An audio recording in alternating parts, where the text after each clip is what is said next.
L'avertissement que cela donne, cette manifestation monstre au lendemain de son investiture, donc sur la cause des femmes, etc., c'est un signal d'inquiétude extrême aux États-Unis.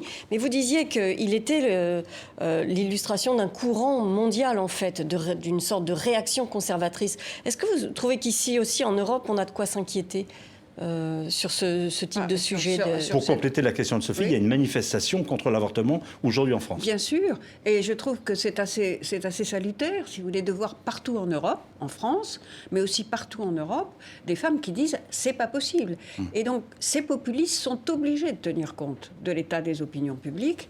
Voilà. Alors maintenant, M. Trump a été élu. Il va mener la politique qu'il a annoncé mener, avec probablement quelques bémols. Mais moi, je ne suis pas... et je pense, après, tout dépend aussi, nous, Européens, ce que nous voulons faire. M. Trump il ne peut pas dicter sa loi au monde. Nous sommes dans un monde qui est beaucoup plus hétérogène, si vous voulez, qu'à la fin de la Deuxième Guerre mondiale, où c'était vraiment l'hégémonie américaine, puis après l'hyperpuissance américaine.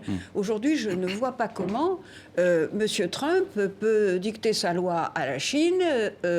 Regardez que M. Poutine, ils se sont fait des grâces mutuelles pendant la campagne, mais enfin, il va mettre quelques mois, oui, du temps à le recevoir. Quelques mois.